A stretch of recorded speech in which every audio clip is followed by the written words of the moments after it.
グリキッドのキングコングシリーズにプロが登場。ホールエフェクトスティック搭載で超寿命。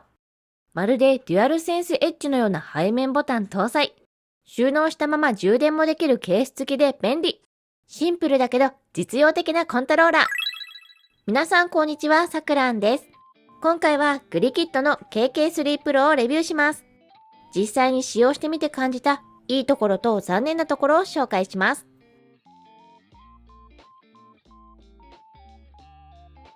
グリキッドはホールエフェクトスティックを開発し特許を取得しているメーカー。ROG エーラーや Steam Deck、ジョイコン用の交換パーツなども販売しています。今回発売されたグリキッドの KK3 Pro のカラー展開はブラックとレトロ。対応機器は Windows、Nintendo Switch、Android、iOS。接続方法は有線接続、Bluetooth 接続、USB ドングルを使用しての低遅延の無線接続です。スティックはホールエフェクトスティックが搭載。金属製のハーフドーム背面ボタンが2つ付属されていて、お好みの位置に取り付け可能。ポーリングレートは有線、無線、両方とも 1000Hz。強さやモードを切り替えられる振動機能やジャイロ機能搭載。コントローラーだけで詳細設定が可能。Nintendo Switch のスリープ解除機能搭載。外観も機能もシンプル。ですが実用的なコントローラーです。外箱はこんな感じ。すごくコンパクトなサイズ感です。それでは開封。こちらは取扱説明書類ですね。説明書は日本語もあり、カラーで記載されていてとてもわかりやすい。ケーブルは USB Type-A to C。KK3 Pro は頑丈なケースの中に入っています。ケースの底には金属製のハーフドーム背面ボタンと USB ドングルが入っています。内容物はこちらです。KK3 Max と比べてみるとこんな感じ。同じサイズですね。プロコンと比べるとこんな感じです。重さは約 249g。KK3 Max は約 249g。重さも同じです。今のところ違いがないですね。ちなみにプロコンは約 248g。プロコンともほとんど同じ重さです。正面の外観はこんな感じ。KK3 Max との違いは一見なさそうですが、実は素材がちょっと違うんです。KK3 Pro はザラザラ。KK3 Max はツルツル。KK3 Pro の方が握った感じ滑りにくいです。進化を感じます。あと大きな違いとしては、アクセサリーパックが付属されているかというところですね。プロには付属されていませんが、Max には付属されています。アクセサリーパックをプロでも使えるのか試してみました。APXY ボタンの入れ替え可能。背面パドルも使いました。アクセサリーパックだけでも販売されているので、プロで使用したい場合は購入して使用することもできます。APXY ボタンはスイッチ配列。グリキッドのタクタイルボタンが搭載されていて、カチカチとクリック感のある押し心地です。Max と同じボタンが搭載されています。直径は約 10.1mm です。アクセサリーパックを購入すると、ボタンをスイッチ配列から Xbox 配列に変更することができます。スティックはグリキッドが開発した超寿命のホールエフェクトスティックが搭載。直径は約 17mm ですね。Max にもホールエフェクトスティックが搭載で、一見同じに見えるんですが、操作した時の操作音が全然違います。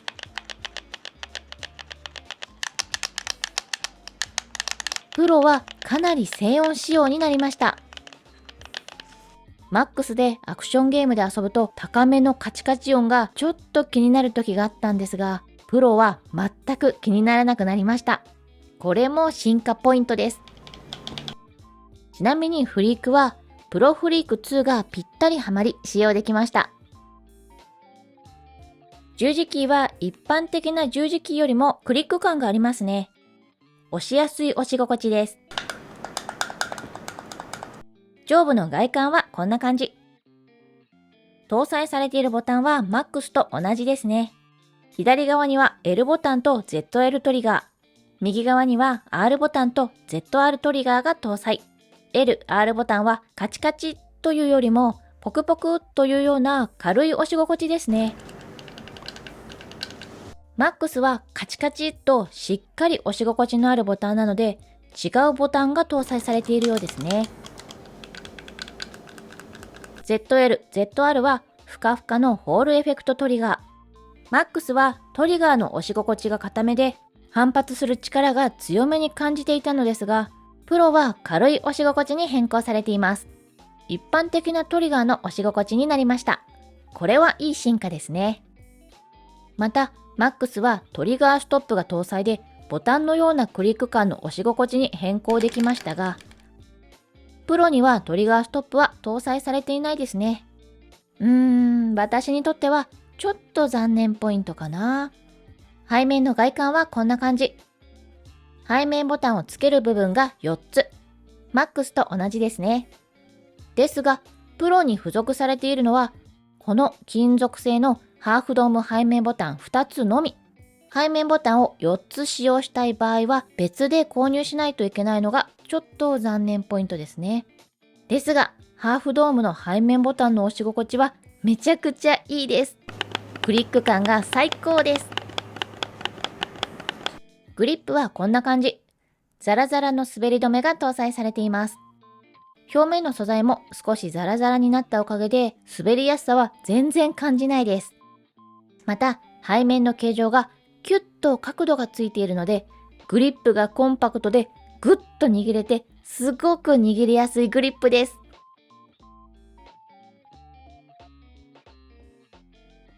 KK3 Pro はコントローラーで設定が可能。説明書にカラーで詳しく記載されているので設定は簡単。背面ボタンの設定、スティックのデッドゾーン、感度の設定、十字キーの設定、ABXY ボタンのスワップなどの設定が可能です。めちゃくちゃわかりやすい説明書。これはいいポイントですね。Nintendo Switch に接続して使用してみました。実は前回 KK3MAX をレビューした時、ジャイロ感度が重たくてスプラトゥーンの操作がしにくかったんですよね。今回の KK3 Pro のジャイロ感度はどうかなとちょっと心配だったのですが、ジャイロ感度はこんな感じ。操作した感じは KK3 Pro の方が感度がいいです。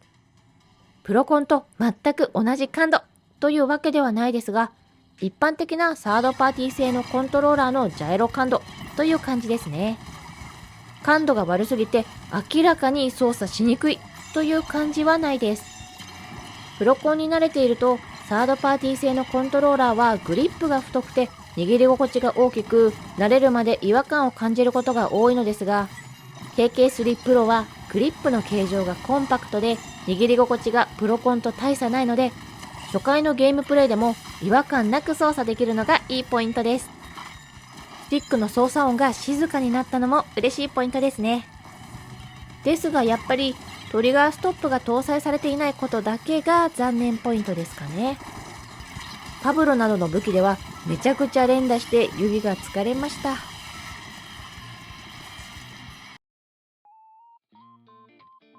パソコンにも接続してゲームをプレイしてみました。ちなみにスティック感度はこんな感じ。コントローラーでスティックのデッドゾーンは0に設定しています。感度に問題はないですね。次にポーリングレートを計測。有線接続は 1000Hz 以上出ていますね。USB ドングルでの無線接続はこちらも 1000Hz 以上出ました。有線接続だけではなく無線接続でも 1000Hz 超え。優秀ですね。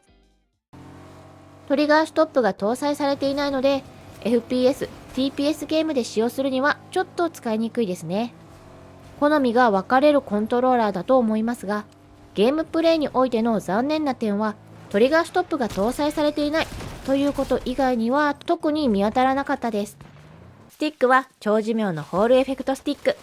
コントローラーでさっと設定を変更できるのも便利。特に私が気に入っているのはこのコントローラーの形状と握り心地。滑りにくいクリップと背面がキュッと角度のついた形状でめちゃくちゃ握りやすい。すべてのコントローラーがこの形状になってほしいぐらい私にはぴったりフィットする握り心地です。サードパーティー製のコントローラーってちょっと握り心地が大きいんだよなぁと感じている方にも違和感なく操作できるコントローラーだと思います。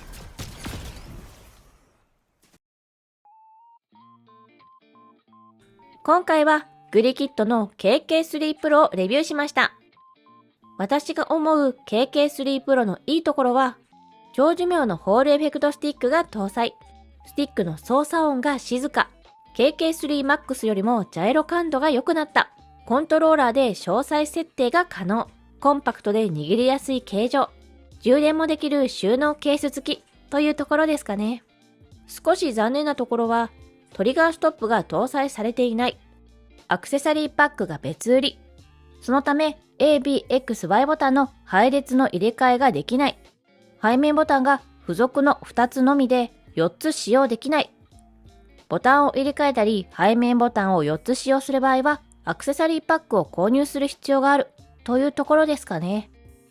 KK3 Max に比べトリガーストップが搭載されていなかったり、アクセサリーパックが付属されていなかったりと少し残念なところもありましたが、表面の素材が滑りにくくなり、スティックの操作音が静かになったりと、嬉しい改善もされたコントローラーでしたね。今回紹介した商品のリンクは概要欄に貼っていますので、気になった方はぜひチェックしてみてください。今回の動画は以上です。チャンネル登録と X のフォローもぜひよろしくお願いします。最後までご視聴ありがとうございました。また次の動画でお会いしましょう。さようなら。